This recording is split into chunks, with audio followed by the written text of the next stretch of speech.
Well, hello and good evening, White Sox fans. Today, believe it or not, we are pretty much approaching the deadline here, less than 24 hours away. But today is Wednesday, July 30th. Like I said, we are less than 24 hours away from the trade deadline. And nothing huge of note as yet for the White Sox. Austin Slater was traded to the Yankees for the Yankees' number 18 overall prospect. Nothing crazy there. We'll talk about that a little bit tonight. Lots to talk about.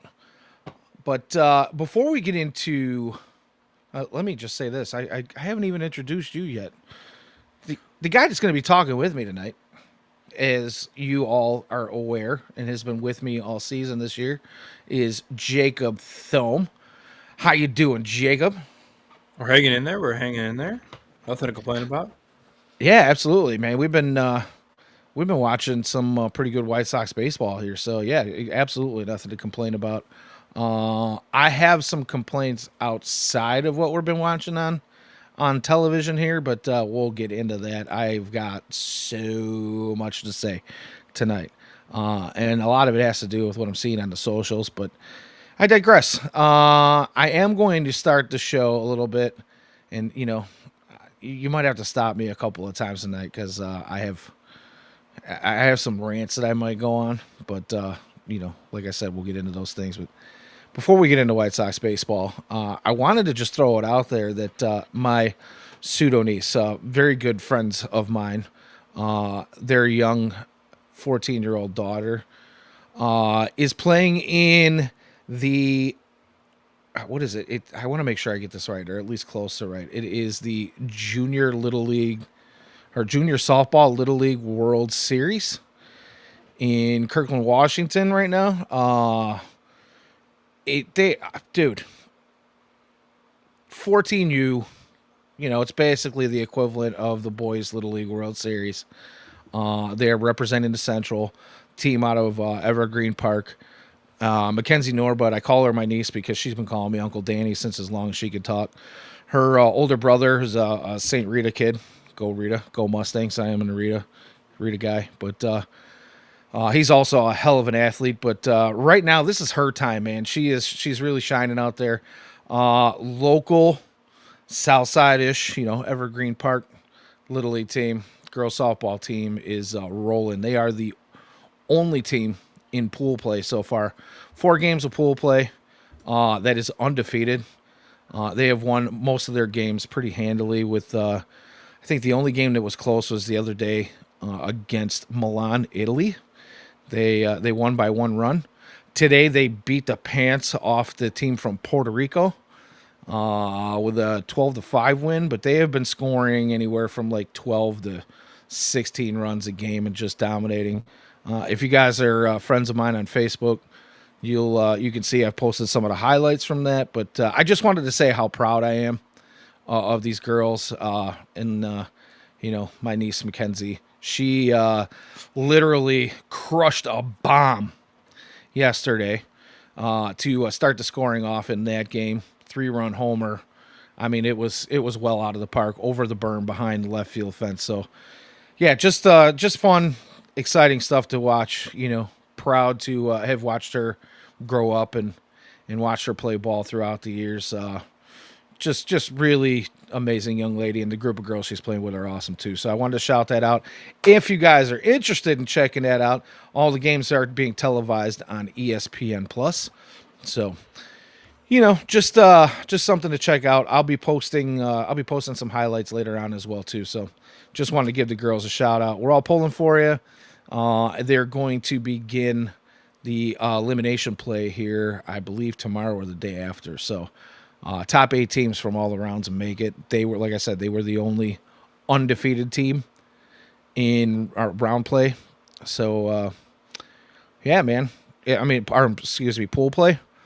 So looking forward to seeing that. I think if they win out 3 more games, that's it. It's over. They're the champs, and they will be immortalized in Little League history. So pretty cool stuff going on there, man. That's awesome. Yeah. Really, really, really cool. So What's up, Trey? Good to see you in the chat. Like I said, man, we've got a lot to talk about with less than 24 hours of the deadline. But before we get into the deadline talk, I figured we could kind of talk a little bit about this White Sox team and the offensive breakout that they've had since the All Star break, just a little bit, and then we can get into some of the more formal topics as the show goes on. But White Sox, by the way, have just won their third out of four series since the All Star break. The only series they lost, unfortunately, was to the Northsiders. But even during that series, they pretty much held their own their whole time and had some pretty big offensive outbursts as well. So, what do you think, man? What are you thinking about this White Sox club here since the All Star break? I mean, I know we've been talking about it. This will be probably the third show now that we've been talking since the break about what's been going on. But I mean, this is just fantastic stuff, dude. Yeah, I mean it's insane, right? I mean, you're talking about a team who was horrible in the first half. They're the second worst team in baseball, and all of a sudden they're 10-3 since the break.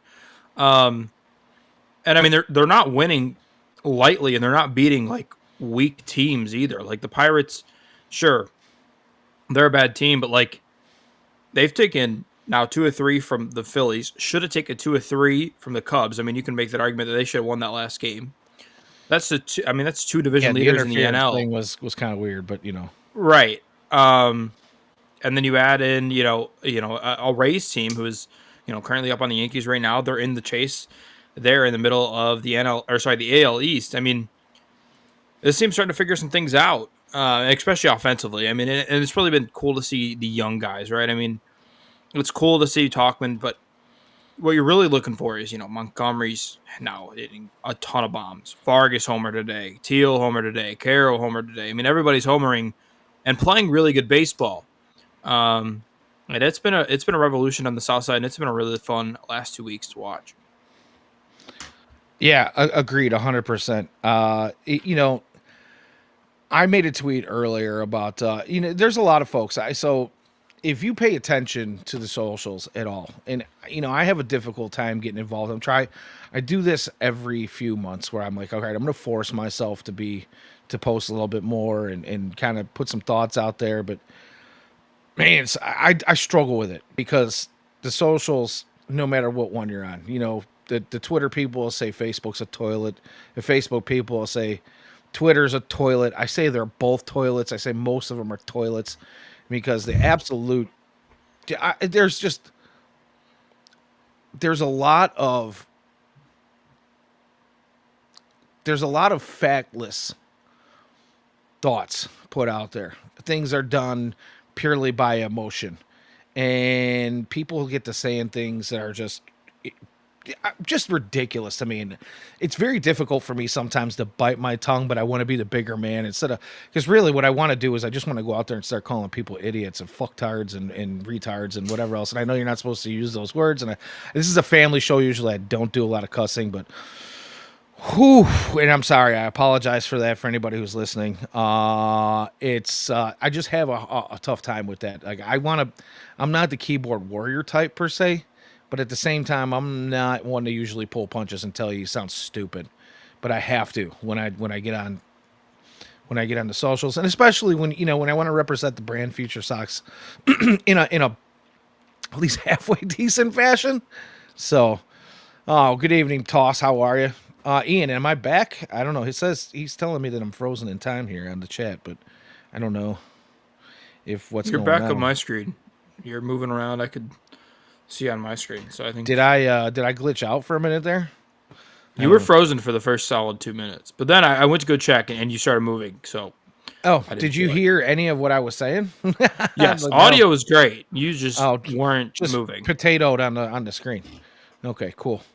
All right. So yeah, I mean, and I apologize again for my foul language. I usually, like I said, try to keep it clean, but I mean, it's difficult to hear and see what a lot of people are saying out there. But I did post earlier today that we've been talking about it. You and I and so many others have been talking about how we've been saying the White Sox are good bad for months now, right? Like Yeah. they've just been way more interesting of a watch, even when they're losing games. We saw just better efforts out of most of the guys. We saw more heart, more effort in general across the board. Guys hustling, guys seemingly wanting to do all the right things, and they were losing some close games. And now, I mean, games seem to just get out of hand. Like the offensive has exploded, and I tweeted like it feels like they're going from good bad to or fun bad to kind of almost fun good, at least for the last couple weeks. And then I don't expect them to continue to do what they've been doing for the rest of the season, but I do expect some semblance of this to kind of continue the rest of the season, because now they've got this taste of what it feels like to gel, win games, have a just something to play towards. Even if it's not a postseason berth, it's playing for the fan base to recognize, you know, playing for the rest of baseball to recognize that this is not a bad ball club. I heard it said when they were in Pittsburgh that a lot of teams have kind of said to them, after series are over in the, in the bowels of some of these clubhouses and stadiums that, hey, you guys are actually better ball club than we thought. And I think maybe that's some of the fuel for the fires there. But, it's just awesome to see. It's been a lot easier to watch. And a lot of it has to do with the youth movement on this club. Chase Madroth has been doing some things, but he got hit by a pitch today and had to leave the game early. But Edgar Carroll, Kyle Teal, Colson Montgomery on an absolute tear after, going through a lot, being called a bust, being sent back to Arizona not that long ago. And now he looks like, if he gets the amount of at bats required, could be on rookie of the year, boards. He could be in the conversation. I'm not saying he's going to get it, but could be in those conversations. What do you think about this youth movement? Like, what are your thoughts on that? Yeah, I mean, it's been impressive, right? And I think when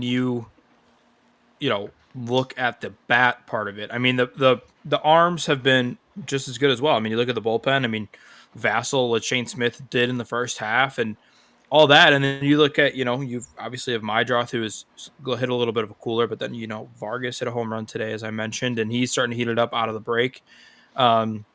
Colson's been just insane. I mean, Colson is doing things that we all kind of envisioned after the first 2 years with the team, in 21 and 22. But yeah, it's all starting to come back to him, and he looks like the true top 100 type of guy. And then you have other pieces in there as well that are really showing up. So it's been really fun to watch the catcher two end up. It's been fun to watch everything. I mean, it's just been a really good last 2 weeks, and you're starting to see the power come along for a lot of these guys. Teal had a homer today. Caro, I don't know how he hit that one out. I didn't think it was going to go, but Colson too. I had no idea coming off the yeah, bat. Colson just didn't look like he was going to go. I don't think anybody thought that was going to lead the park. yeah, Especially the wind was kind of swirling and blowing in for the better part of the game.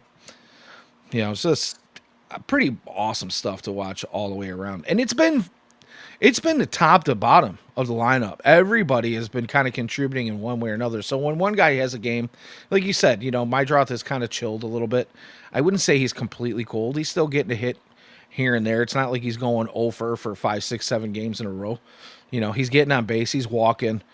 He's still playing solid defense. So he's still a big part of what's going on there. But yeah, when guys like have those cool off moments, there are guys up and down the order.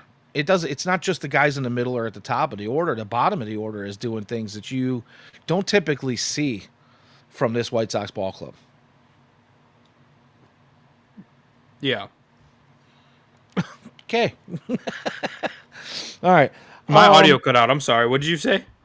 Oh no, I was just saying that these are things that we're seeing things from top to bottom of the lineup happen when guys, if somebody cools off, somebody else in the lineup is picking them up. is basically what I was saying. And it Yeah, doesn't matter if it's 100%. not just the top of the order, it's not just the guys in the middle of the order, the guys you expect that be bangers. Everybody's kind of doing their part pitching in, so fun to see. Shout out Josh Rojas. Yeah, yeah. Speaking of Josh Rojas, he's been swinging a little bit of a stick, but man, I know there's going to be a lot of people. Lenny Sosa's been on a lot of people's minds lately for some boneheaded moves. Obviously, the infield fly the other day, where he decided he wanted to try to take third base on a pop up to second base that they let drop. I get it. Dumb move. He does make a boneheaded move every now and again. The one thing I will Today, the say though final is, out. what's that? Today, the final out. Not good in the second. I mean, Yeah, you know what though? I don't know if I blame him so much for that one. The runner was already going on that play, and I don't know even if Sosa gets to second base that Rojas gets that throw there in time to get that out. I think Rojas should have had the awareness to go right to first in the game, but that's just me. And I watched it live. Who knows? Yes, should Sosa have been there? Absolutely 100%. I just don't know that it would have made a difference. So, it's semantics. But, yeah. the other day I saw a lot of people bitching and moaning about him trying to take home from third base and running himself out on a weak grounder to the third baseman. But that's one of those things where if the contact play is on, anything, he's just doing what he's told. Anything hit on the ground in the infield, he's being told to go. No matter how weak or how soft it is. Yes, as a professional baseball player, maybe you should be able to make that split second judgment to, all right, I should maybe ignore that signal, ignore that that play. But when that play's on, he was just doing what the coaching staff called for. Anything, if you're in the contact play, you're going on anything hit on the ground, then you're going to try to force a throw. Unfortunately, it was not as difficult of a play as it could have been, and he was thrown out at home. But my thing about Sosa is there are a lot of players in the history of the game that can make boneheaded moves, but this guy's clutch when it comes to the bat.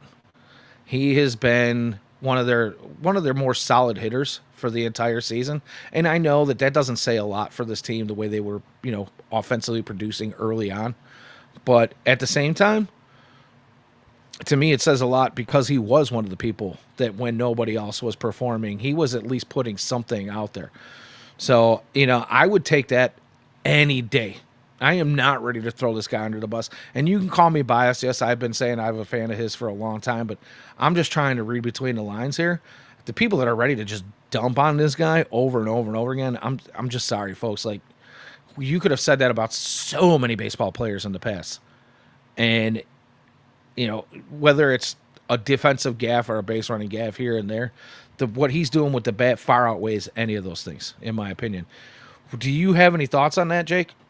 Anything you Yeah, want I to add? mean, like he's got 10 home runs this year, 41 driven in. Like, and he's a OPS plus of 99. Like, there's a bat there. I just it's so hard to get extensive amounts of power out of the second base position. Um, and I mean he could be a 20 home run guy, and you're talking about that from second base. I mean, the issue the Sox are going to have, we talked about this a lot, especially the draft brought this up, is like they have a log jam in the middle infield. That's not a shock to anybody. Um, Mydroff gets hurt today. We'll see what happens with him. Hopefully he's all right. But um, yeah, I mean, it's interesting because the raw power is there, but he doesn't walk. I mean, he just straight up doesn't walk. Um, it has been getting a little bit better, but I think it's also taken away from a little bit of him because he's being now too patient, um, and just watching pitches go by. But yeah, I mean, he's got nutty pop. Like for a second baseman who's 5'11", like there's a serious hit tool in there. Or sorry, not hit tool, but there's a serious power tool in there. I mean, he's hitting 274. If he can walk a little bit more, get that on base, up to what 320, 330. I think there's a lot to like about him. I mean, there is just not a lot of second basemen across the MLB that can put up these kind of numbers. So, yeah, I mean the defense isn't great. I mean that's been his issue, but it's not as bad as people think it is. Like I think he's -1 or -2 DRS player, which the gaffes are really bad. I get it, but overall, just like constant defense, he's not horrible. It is going to be interesting to see what happens when everybody comes up, um, because actually he's a zero outs above average player, which means he's above average defensively. So who knows? I mean, we'll see, but yeah, I mean, it's been pretty impressive to see what he's been doing. He's on a cold streak right now, but yeah, I think there's a lot of people too eager to give up on him just because you kind of see, I think some guys are just watching highlights and they just see, oh, another defensive gas by Lenine, but the dude's also has 10 home runs on the year. I don't know. I Yeah. think it's hard to get power out of that position, and he provides it. Yeah, when I was in the Navy, there was an old saying, and it's probably been used other places too, but it was where I heard it the most. And we had a saying that one oh no, one oh will take away 100 attaboys. And a lot of those, a lot of those things, if you're just doing what you're supposed to do, nobody really recognizes you for. So if you're league average or even slightly above league average, but you're not super flashy, like people just don't seem to recognize that. But the minute you have a gaff, that's what everybody remembers. And I think that's kind of the issue that Lenine Sosa's going through right now. But what he's doing with the bat is far more important to this White Sox club than a couple of base running gaffes or a kicked ball here and there. But again, the defense is not terrible. Everybody's making it out to be like he is the worst defender in baseball, and that he is not. So, the numbers don't lie. The stats are there. You can go check them out. There's a multiple sources for that. You want to go into Fangraphs. You want to go to BB Ref. I mean, there's just so many different ways to break it down. And like you said, as a 99 WRC plus, he's right about league average offensively as well. So, like on this baseball team, it is a, it is a, it, it's more than just being average. You know what I mean? It's more helpful to this club than it is detrimental. So, man, I'm sorry. Apparently, my screen is freezing up over here. I'm not seeing it on my end, but apparently I've been potatoing. I'm just glad that the audio is sticking around. Sorry about that. Good evening, David. Good to see you as always. So, the deadline's probably the big news of the day. What does it say? Are you Going going live from live your from flip phone. the phone? I don't know what it is. I'm wondering if it's just the weather over here. We definitely have some cloud cover incoming. We had the storms earlier. I really don't know what's going on. Everything has been streaming all fine today, but we'll see how it goes. As far as like me being able to watch the game and everything else, I haven't had any issues. Let me close my phone up and see how that goes. But let's get into the deadline stuff. Let's do And it. as everybody knows, unless you've been living under a rock, but if you're a White Sox fan, Hey, you're back. Austin, am I move? Oh, You're moving check it around out. again. As everybody knows, Austin Slater was traded to the Yankees today for the Yankees number 18 overall prospect in their farm system, a reliever. What's his name? Guile. I really don't know how to say it. I don't know how to pronounce it, but what do you think of that move, Totally should Jacob? have it. Yeah, I mean it's a impressive get. I mean, to get a top 20 prospect, it's going to be a top 15 guy in the White Sox system. That's a pretty darn good move for a guy who wasn't playing a whole lot.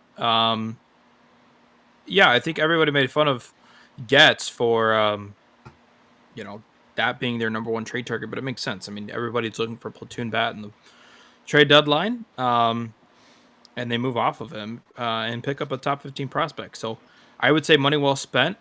Did his job, mashed left-handed pitching. That's what they needed to do. Unfortunately, they have three outfielders who mash left-handed pitching.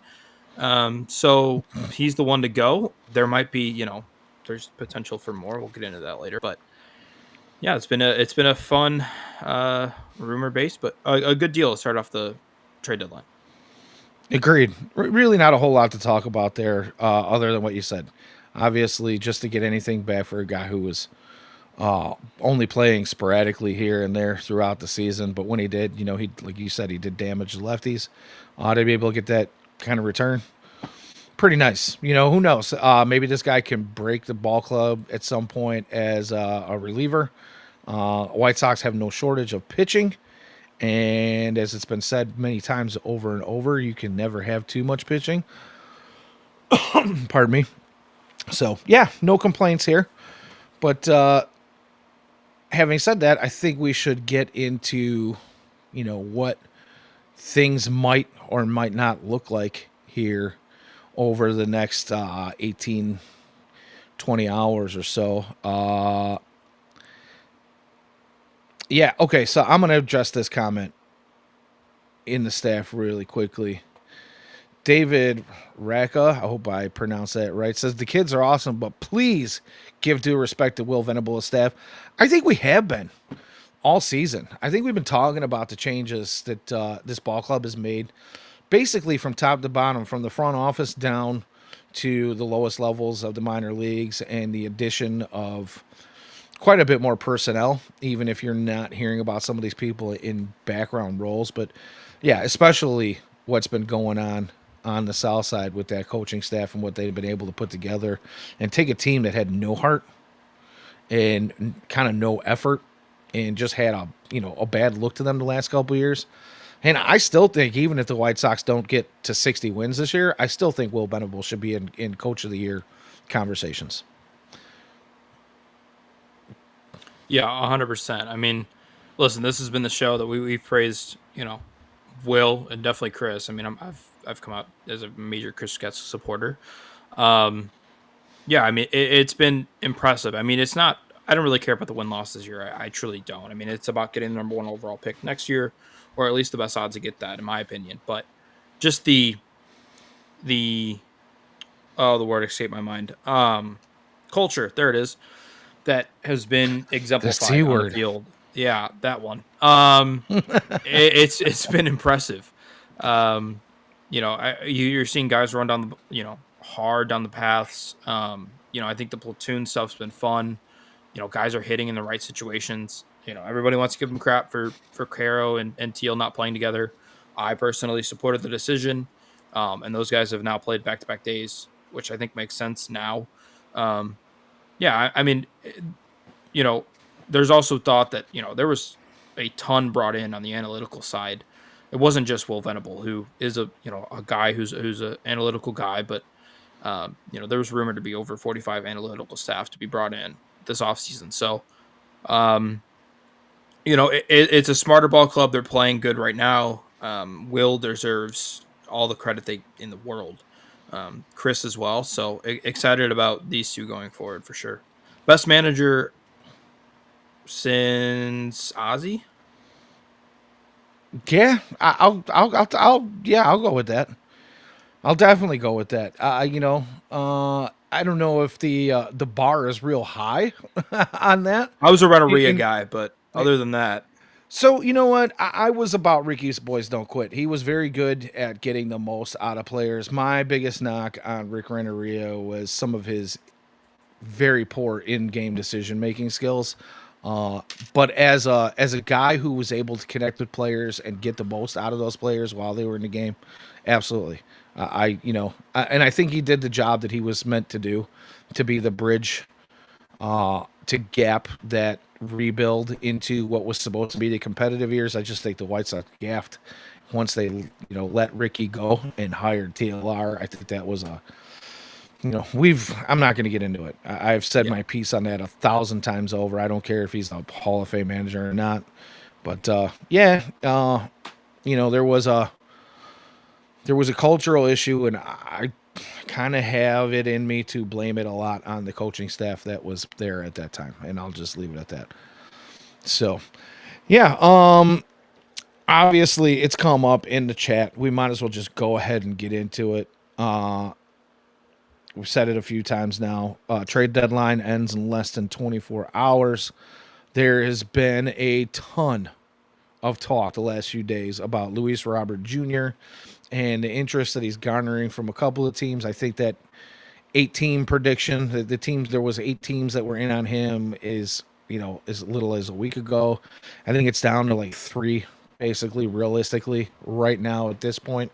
And I'm not even sure if it's 3, to be honest with you. I think it's at best 2 that are truly in on him. So let's go ahead and get into that a little bit. And I'm actually going to start with you because I have a lot to say about this, and it's going to be partially devil's advocate and partially I'm going to spit some things that I don't think anybody's really talking about. I haven't seen it anywhere, and I've had some thoughts that I want to get into, but I want to pick your brain. What do you think the chances are of a Luis Robert deal before the deadline tomorrow? Who do you think is the best suitor, and who do you think is going to offer us the most, and if they're all one and the same? I would put the percentage at 15. Um, I think if there's going to be a deal, it's going to be the Mets, and it's going to be for Vientos 1-for-1 would be my guess. I think the Mets are trying to talk, are currently under the value of Vientos, which is fine. I think Getz is very much on the listen. We're competitive, or we're playing really good baseball right now. I think we can be a good team next year. If we don't have to move these guys, I don't think we're going to. And I think that's the right stance to have. He wants Vientos, which makes sense looking at the next year's team. They're going to need a third baseman. Um, well, they're going to need another Miguel Vargas. Well, however that you figure that out, they're going to need someone to play first or third. Um, and so, I'm not big on Vientos, but I honestly think he's a DH only. yeah, It's pretty bad in the field. Let's just say I haven't looked into it very much. I mean, I know what he was last year. Like, I know the postseason run that he had last year. Oh, But I mean, bombs. He was hitting tanks left and right. He was a big yeah. part of their postseason run. But I mean, he's regressed a lot this year. I don't want him. He would be. I'd rather keep Luis at this point. But yeah, I mean, we'll see. But I think that's what the only trade's going to come out to, unless the Mets put together a package. The issue with the Mets and the Phillies is they've already traded a ton for bullpen help. A ton for bullpen help. So we'll see. But I truly don't think he gets moved. I think Gatz has got to be looking at this thinking, we have a competitive team right now. I mean, we just took 2 or 3 from a top team in baseball, and should have taken 2 or 3 from the Cubs. So I don't know. I think they're going to sit still on Luis. I think they're going to sit still on Talkman, which I know you're probably about to get into. I think they move relievers and Hauser, and that's about it. I think it's going to be a quieter deadline than most Sox fans want, but if I was Getz, I'd do the same thing. Yeah, I think we predicted, what is it, about a month and a half ago now, our over-under was somewhere around 8, I think, on players moved for the White Sox at the deadline. I don't think we get anywhere close to that unless all of a sudden there's a run on relievers, right? I honestly don't think that the amount of position players we originally thought were gonna be traded. I think, if Michael A. Taylor was going to go somewhere, I think that would have happened already. I think other teams are searching for. I mean, there's a handful of bigger names out there that the teams are kind of already rumored to be in on, or at least checking in on. Talkman could be a guy who still moves, and like you said, we'll get into that a little bit, but I want to finish up with the Luis Robert stuff, and I've got quite a bit to say. So if I go on a rant here and I get to, jabbering too much, go ahead and step on me, but I might as well just come out and say it. Luis Robert, I'm with you. I don't know if I put my percentage at like 15% that he moves. I'll say this. I won't even give it a percentage. I'm not saying, and I'm going to preface this by saying, I'm not saying don't trade him. What I am saying is it better be worth the value. And I'll iterate. I'll get into this because I know a lot of fans out there are feeling like they need to just take what they can get for him so that they don't end up with nothing. And I think that train of thought is flawed. And I'll tell you why. I don't believe that his second half resurgence here since the All-Star break is coincidental. I think it's kind of multi-layered, as in, if you watch today's game, I feel like you would have seen that he is probably healthier than they have let on with this whole adductor thing that he had going on a month ago or so. Um, I think he's healthier now than he has been since 2023. And just by watching today's game, it should show you that. By watching the last couple of games, he made an excellent play in the outfield. Was it yesterday or the day before? Diving catch. He's been taking extra bases as often as possible. He had 2 stolen base attempts today, which I believe he was safe on both of them. The first one would have been hard to overturn, but it looked like he kind of gave a little bit of a swim move to make it in there, and I think that's why the White Sox decided not to challenge that call. But I also the other thing is, if you watch, he hit a grounder, a line shot to the third base later in the game today. It was one of those balls that was tough to handle, but it was handled quite nicely, and it was picked up and tossed. He was absolutely busting it down the line to first base and beat it out for an infield hit for his 3rd hit of the game today. There's no doubt in my mind that he's healthier than he has been. I think him being sent down or being put on the 10-day, a month ago or so, a little over a month ago, was probably more of a, we're just going to give you the additional rest you need to maybe get that thing fully healthy, because he'd already kind of started to come back before the All-Star break a little bit and heat up. So between his time off and then the All-Star break, I think he's really had the opportunity to kind of really heal. Now, am I saying that means he's not going to get hurt again this season? No. But I think what we're seeing from Luis is partially that. And here's the real kicker.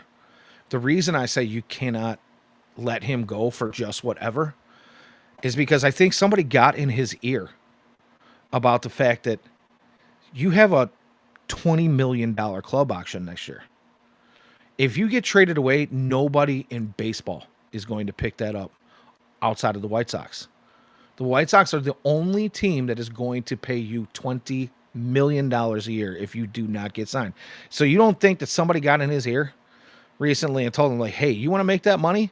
You better go out and play and make the White Sox double guess. You mean to make them do a double take on wanting to trade you. And now that you've got this team playing around you, maybe you want to stick it out and see what happens. But the only way to get paid is to do whatever you can to stay here. And if other teams aren't willing to meet what Chris Gaston's ask is for him, you just don't trade him. You don't trade him. The only way he gets paid, now here's the other thing. He's got another team option, another club option the following season, which again, a lot of people will say, oh, if he's playing for a contract this year, well, he can just regress. No, he can't, because if he wants to get paid again, really, really paid, he's not going to get $20 million a year on the open market right now, not for his history. And he's 27. He's going to be 28 Sunday, I believe it is, if I'm not mistaken. His 28th birthday is coming up, right? Yeah, I want to say so. Like, if you don't produce right now, your chances of getting a big contract anytime soon are slim to none. I believe that this guy has all the talent in the world. And Wolf says $20 million isn't huge salary it used to be for a center fielder. It's not, but it is huge for a center fielder who was produced with Luis's numbers. Right now, I think that the highest paid center fielder in baseball is only like $26 million AAV, if I'm not mistaken, right? Yeah, I mean, is it? Go ahead. I believe it's Belly. Yeah, I want to say you're right.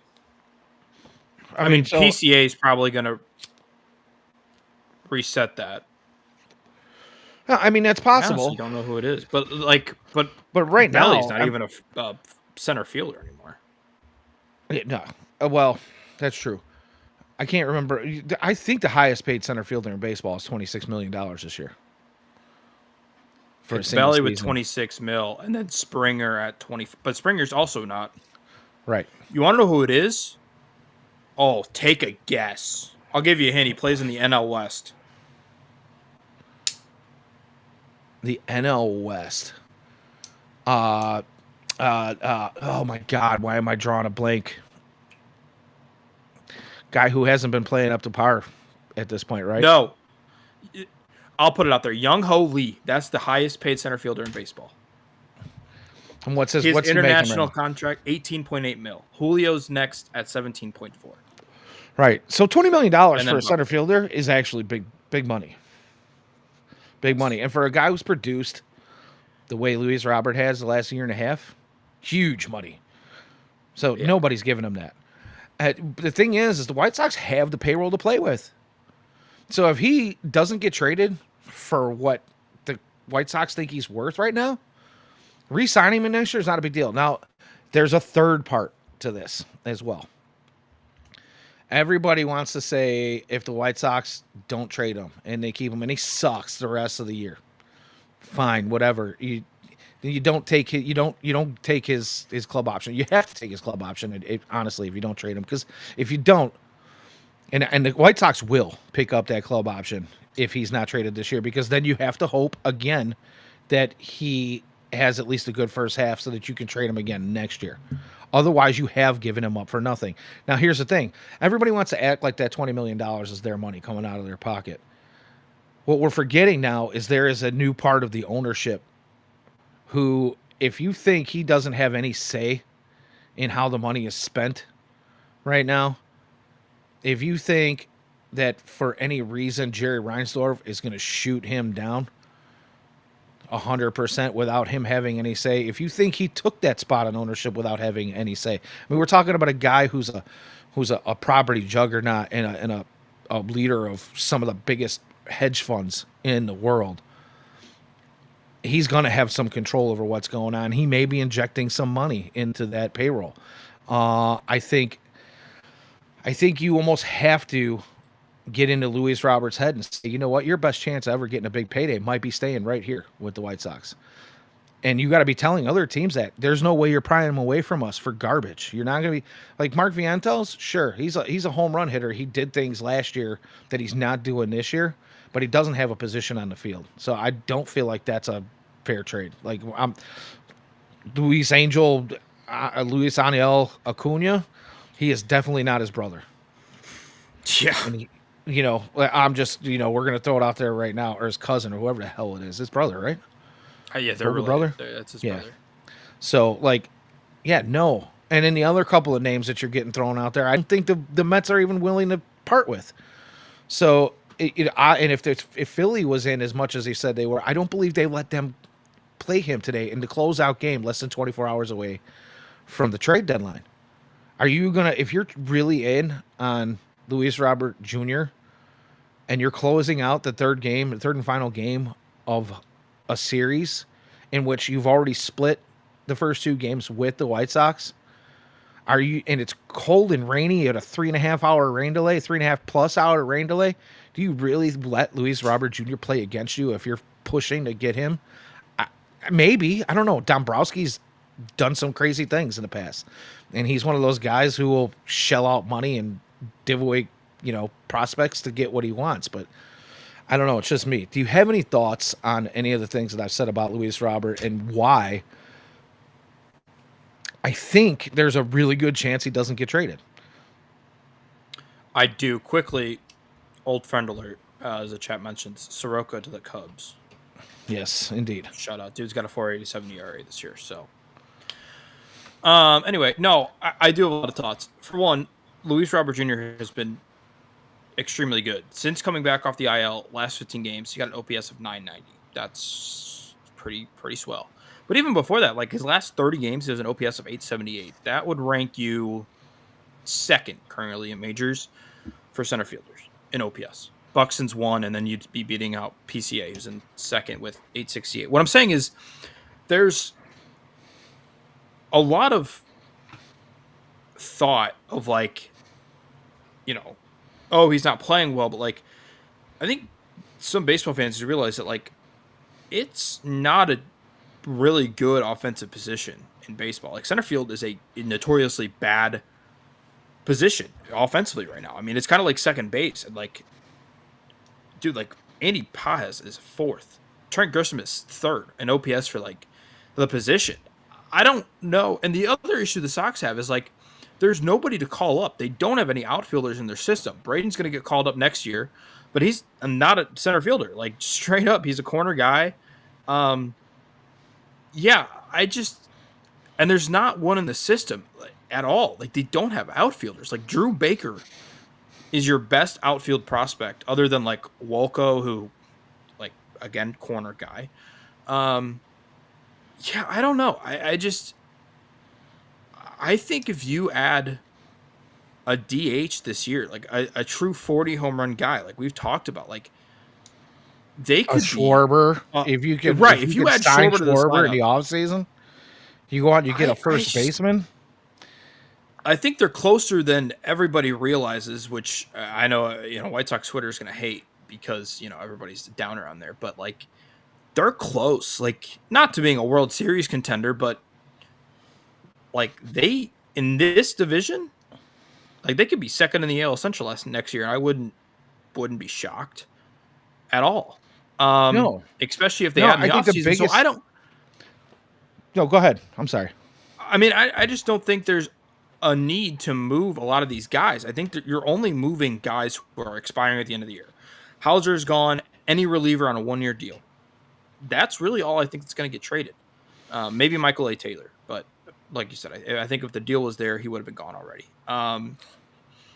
That's my overall thought on the deadline. I mean, like, I think with this last 2-week stretch, which you don't want to buy in too much, but there's not many outfielders, especially center fielders, who can play Gold Glove defense and hit 40 home runs. There's not. There's maybe two others, and Buxton, who can't stay healthy, and PCA. And you've got one, and you don't have something in the system to replace him. I don't see them moving him. Yeah, and the thing is you're probably not getting anything back for him Right. that profiles as a player that is truly a part of the future of this team. It's just the way it is, because if everybody's viewing him as a 2-month rental, the only way I say this he works is if you giving him up for next to nothing for a Vientos, who's again a guy I feel like has no position on the field and is truly a DH type. Maybe you convert him to first base, but I do not believe he's a long-term third baseman. I mean, he's not good defensively. He's not. I'm sorry. He's a -7 outs above average this year. Oh my god. That's what I'm saying. He's terrible. He's terrible. He does not have a position on the field. So like you're gonna trade away a guy again. Granted, I get it. He's been injured and he hasn't played up to his hype and what we know should be his abilities as a physical freak, right? At least not with the bat. Defensively, he's been fantastic. He's taking extra bases when he's healthy. He's doing all the things that he's supposed to do when he's healthy. But, health is always going to be a concern until he shows us that he can remain healthy. I get that. I 100% get that. But selling low on him just to sell, just to say you got something back, you are not going to get anywhere near what his ceiling could be if he stays healthy. And imagine if he goes to a team. The only way this works for a 2-month rental to help us a team get through the postseason is if he lights it up for the rest of the season for them, and maybe they re-sign him. But for the White Sox, for it to work for the White Sox, he'd have to do just enough to do his job for that 2-month rental, and then you hope that we bring him back in the offseason. Then it's a win because you got something, plus you get him back, and maybe he produces again for you in the offseason. But from Luis Roberts' angle, the reason I brought up the contract is because he's not going to get that money anywhere else. So he's got to do everything he can to prove that he's worth that money. And the White Sox are the only team that's going to pay it. Yeah. And another thing too is like there's a shot, right? If you can talk, I mean, I think he's a Boris guy that like Boris knows the market. Like you could even have like you can negotiate a deal if you bring him back. It might not be 20 mil next year. Like you can totally sign him to an extension and get around that 20 mil. But I agree. I mean, I think people need to realize that the Sox quite literally have Andrew Benintendi's contract in the books next year. That's it. That is the only contract. Genuinely, that is the only contract on the books next year. They have zero money committed to players next season. There's like so much money that outside of our eligible trailers, they have $17 million on the books. Yeah, 17 million. Insanity. Yeah. So I mean, you pick up Luis Roberts option, it brings you up to 37 mil.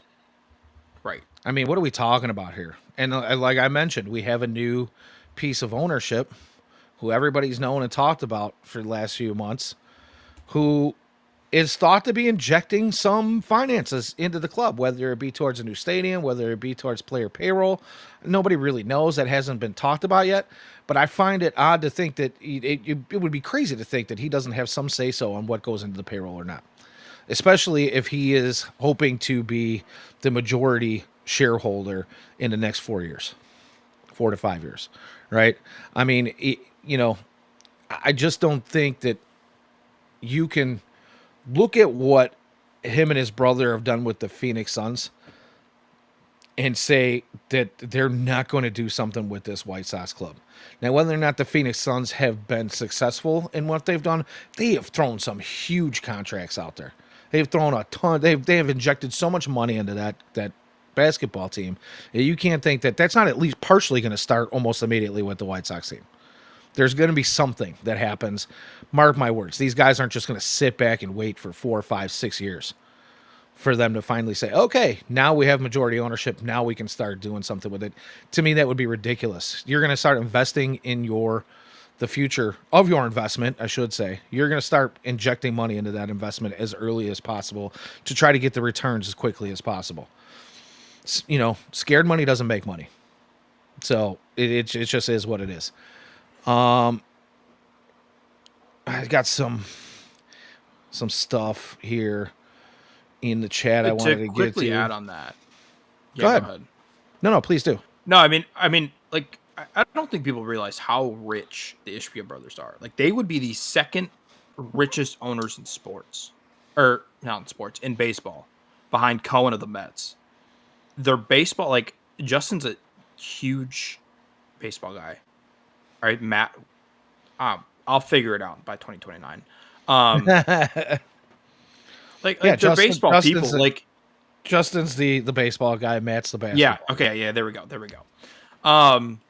Like I just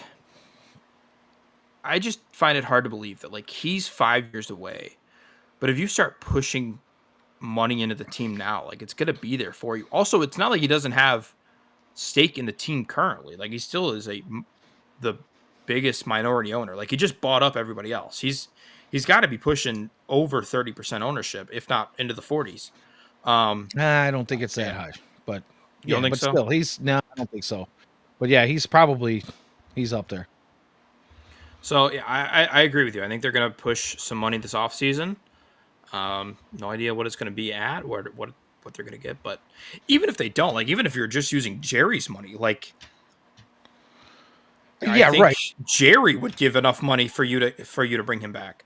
Right there, like you said, even if it's just Jerry's money without Ishbia, if we commit that $20 million, Luis Robert, it's $37 million on the book plus ARB numbers, which for most of these guys aren't going to be huge, right? So like payroll's still going to be at a fairly low minimum. You know what I mean? You're not even going to come close to eclipsing 100 million. Yeah, it might break 80 barely.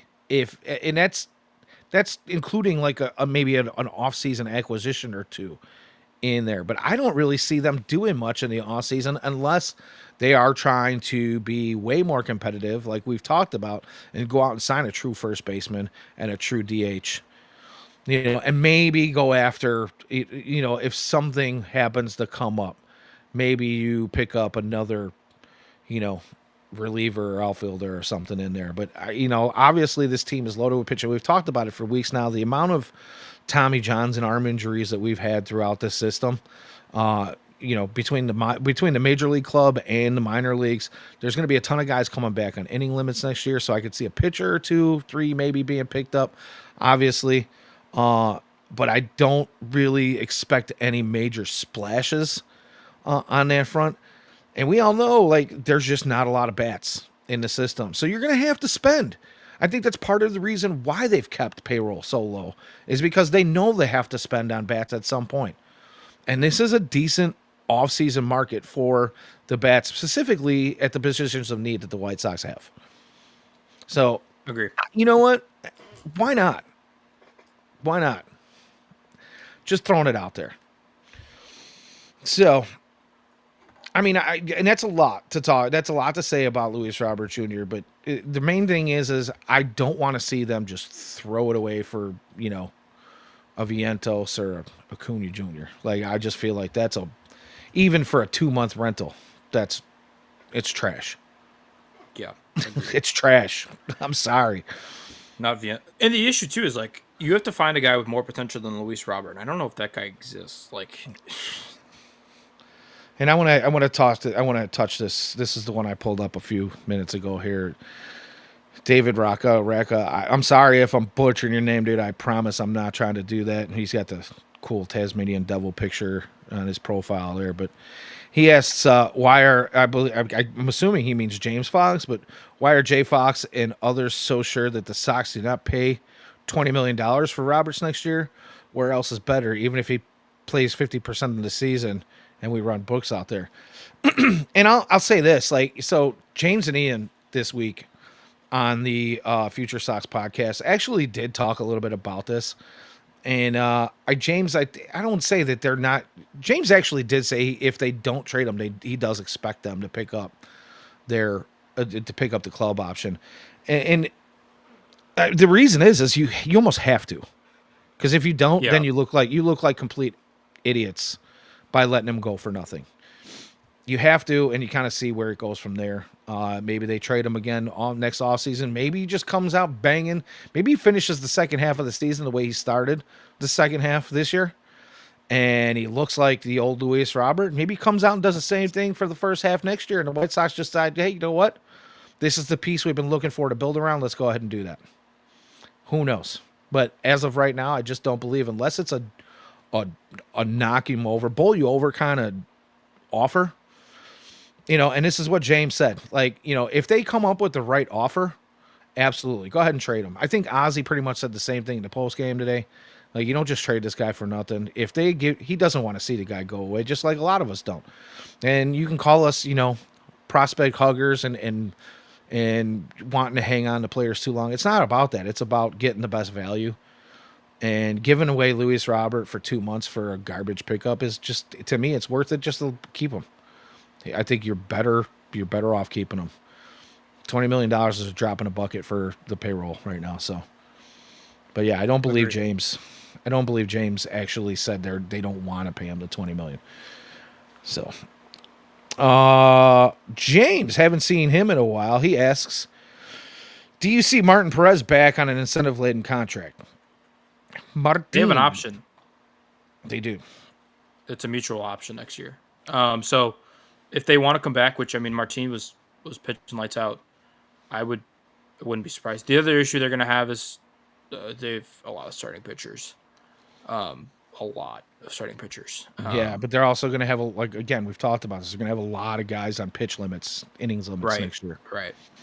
So I wouldn't be surprised to see him back. Hauser, I would not either. Yeah, it's shocking that Hauser hasn't gone yet. I still think to be honest with you, I think he's still probably the number one guy in my opinion that gets dealt before the deadline goes. Again, I can see a chance of Tauchman going because there are still a few teams out there looking for a corner outfielder. And what? Go ahead. Go ahead. No, go ahead. Well, no, Tauchman's got 1 year left, so that also extends the value for him. And he's got I think he's over 1,000 OPS still, or at least 848, I think. Oh, okay. I don't know why I know his OPS off the top of my head, but I do. Either way, for a corner outfielder, not bad. You're creeping up close to 900. Guy just does all the right things, and apparently is a leader in the clubhouse. Again, you don't get rid of him unless you get the right kind of return. I think Michael A. Taylor is another guy that we can see go. We've talked about that a little bit. I don't expect huge return on him, but I would like to think that maybe you could get like one guy in the 10 to 15 range from somebody. Type return, yeah, maybe a little bit better than Slater, but not much. And then maybe a couple of relievers are still kind of out there dangling, but I don't see the 8 or 9 that we predicted just a few weeks ago. Yeah, no shot. No shot. So No, I want to touch on Talkman. Like, I think he's like a really good keep. Um, if I had to bet a lot of money, I think like you're bringing him back. haven't had a I right don't know. I think fielder he in ages. right. I think it makes sense to move next year. Right, if Braden's up at the deadline, because they just moved him aggressively to Double A. Like I think you kind of wait and see because the other issue you're going to have is if you don't bring him back, you have to find a right fielder for next year. Like you don't have outfielders in the system. Um, although maybe Will Robertson's something, I don't know. So I think Tuckman comes back. He's a clubhouse guy as you mentioned. He's mashing in Chicago. Yeah, And I the other really thing find is it rare that he leaves. everybody keeps talking about how he mashes lefties, but I don't know, for like the last month and a half or longer, he's actually been hitting right-handed pitching really well. It's So Christian everybody. I mean, especially since the break, anyway. Like and the whole team really has been hitting. It don't matter what side of what side they're facing pitchers from. It's been really really fun to watch this ball club kind of mature and start to attack pitches. And you kind of wonder. So I've had this thought over the last couple weeks, and I've been waiting for maybe some sort of cool down, and it just hasn't happened yet.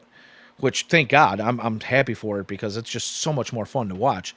But you gotta wonder as if like have they, now we've got new hitting coordinators in the system and analysts and everything else and new tech and new analytics guys and all these things. You wonder like were they just working on their approach and contact rate a little bit, and then once they got to that point was like during the break, Venable sat down and said, "Okay, we're doing all those things right now. It's time to start mashing."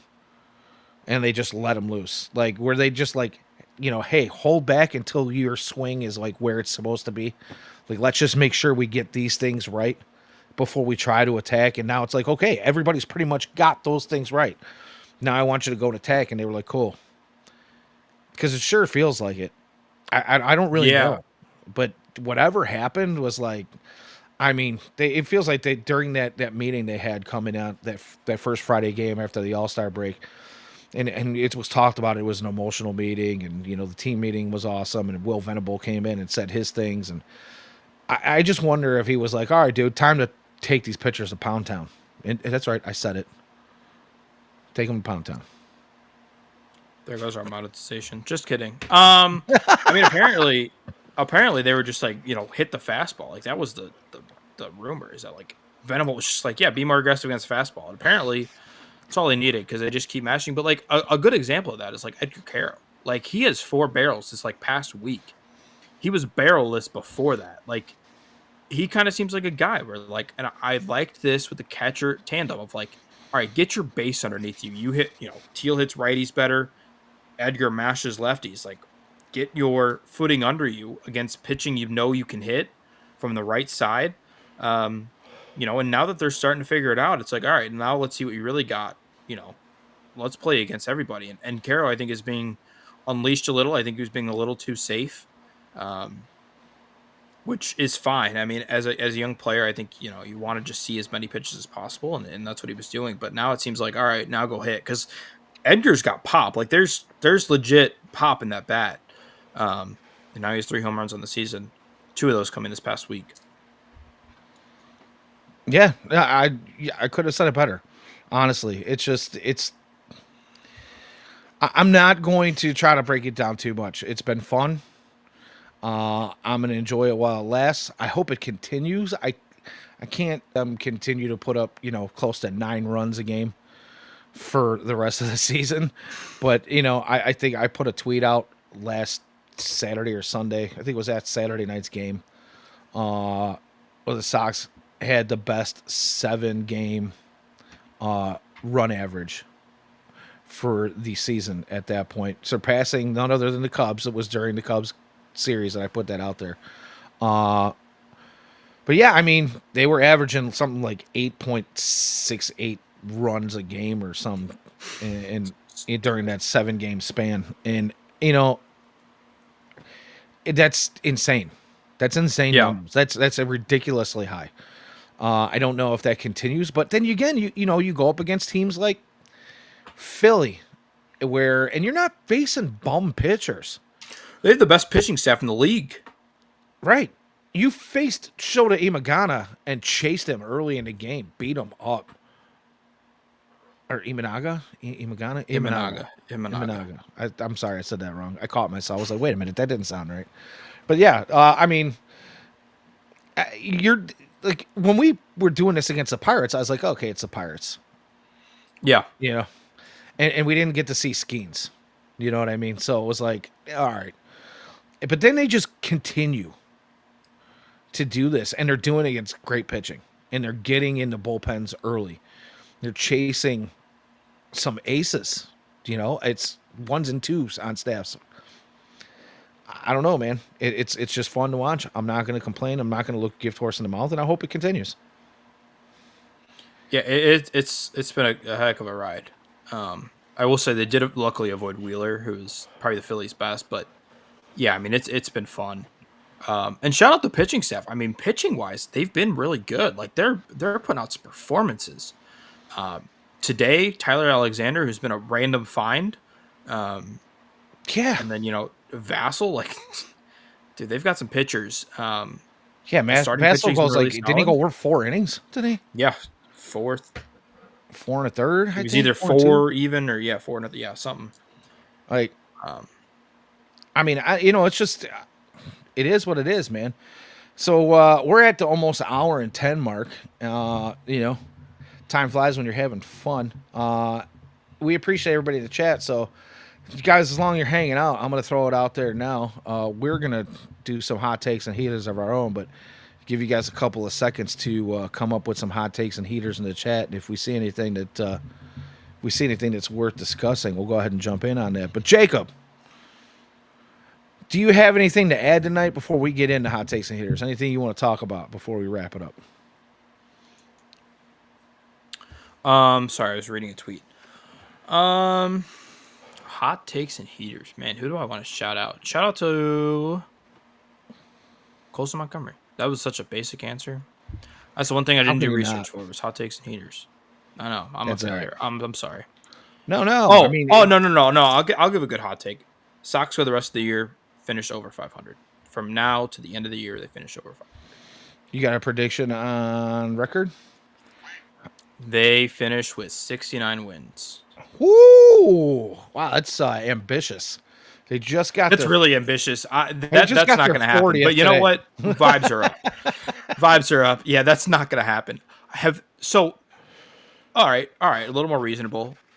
They pass they tie their win total tomorrow. Oh, very good. Friday, from last year, from last season. There you go. Yeah. As Chuck said on the post game show today, they are one game away from their win total. They're one win away from their total from last season, which they did not get their 40th win until September 28th of last year. It is not even August yet, and we're at 40, so awesome. James and Ian, if you guys did not catch their show earlier this week, I suggest that if you're listening to us this evening or later on this week in podcast form, go check that out. But one of the things they talked about during that was, some of the predictions.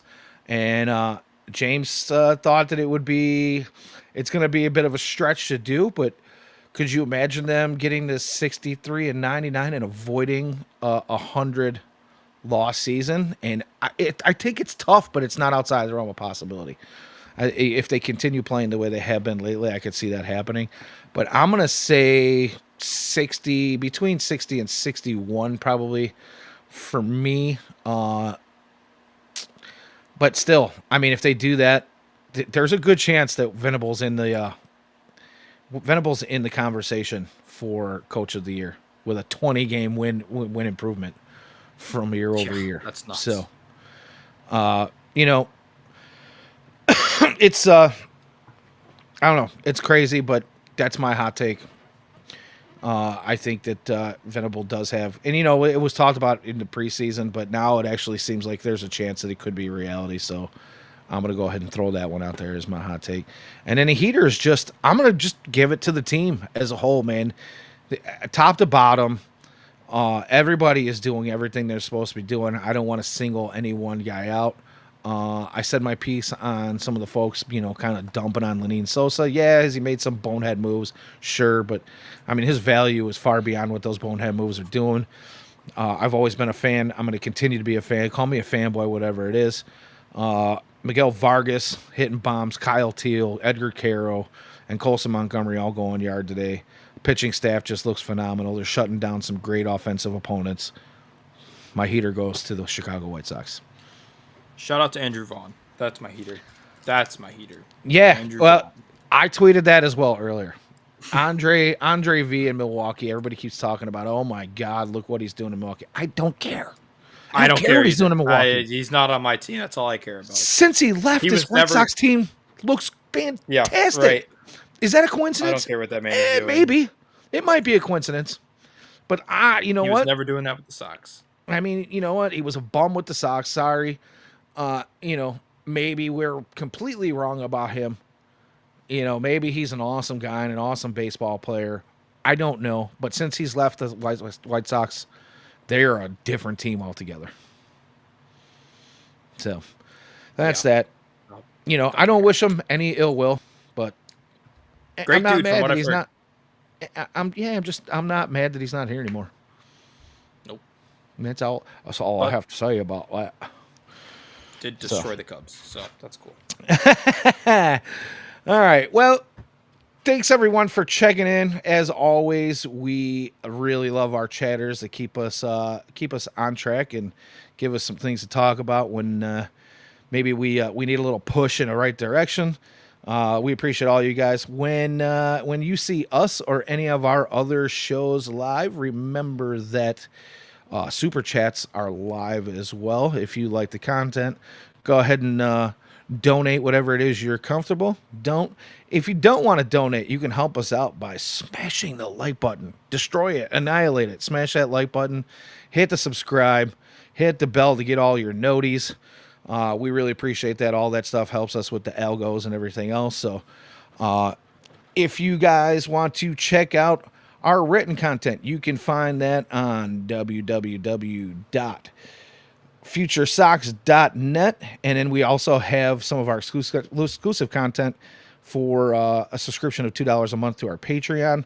Lots of good stuff there. We appreciate all you guys. You can find us here just about every Wednesday night at 8 p.m. Central. For my co-host, Jacob Thome at jthome21 on X. I am Danny Miller at Danny Miller FS on X. It's been awesome. We'll keep you posted. If anything crazy happens, we might do an emergency pod sometime tomorrow. Maybe not. I'm sure some of the other guys here at Future Sox might do as well. So stay tuned.